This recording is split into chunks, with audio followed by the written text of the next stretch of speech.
Hey travelers, it's Travis with Aureus Medical. So today we're going to be diving into the Maryland and DC area. Joining with me, I have my teammate Audrey Jensen, who specializes in staffing the Maryland DC area. She's going to give some insight on fun things to do in the area and why you should take an assignment there. So Audrey, tell me a little bit about yourself and how long have you been with Aureus? Yeah, I've been here at Aureus for about 4.5 years. I actually started out as a recruiter and then moved on over to the account manager role, and I've been staffing the Maryland and DC area for about 3 years. Awesome. So let's dive right into it. So if I'm a traveler, why should I travel to Maryland and DC? So Maryland and DC kind of have everything that you're looking for. They have both the big city life and the outdoor activities that will keep you busy. So city life, Baltimore and DC is the place to be. You have all the great restaurants. You have the professional sports teams, obviously all the museums and the aquarium in Baltimore. They have a ton of festivals year around. As for like the outdoor aspects of it, you have the East Coast, so the beaches. So that's really big in the summertime. They have an island full of wild horses that our travelers have camped out on before. That's on that southeast corner of the state. And then even just more out west, you have all the mountain ranges within a couple of hours of Baltimore and DC. So hiking, camping, even skiing in the winter, and then the Appalachian Trail actually runs through Maryland. So we've had a couple of travelers jump on that during their days off. Oh, so it's such a small state that has it all, Yeah. It sounds like.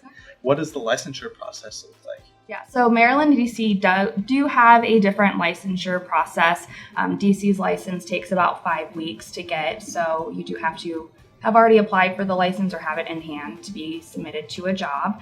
We do reimburse it.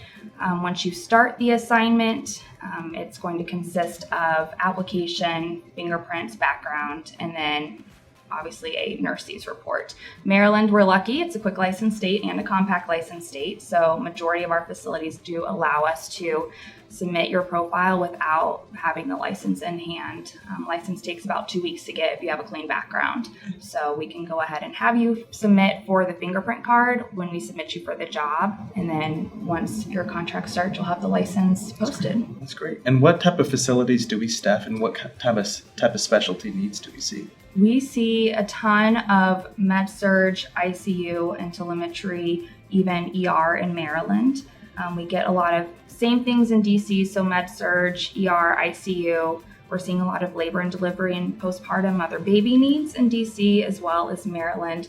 And then as for facilities, if you're looking for the trauma one, busy, big hospitals, Maryland and DC have that. And then we also have those smaller critical access community facilities that are in more of those rural areas. Okay, great. And any last pieces of advice for the travelers tuning in? Yeah, it's good to know Maryland and DC both require 2 years of experience to be considered for any positions that we submit you to.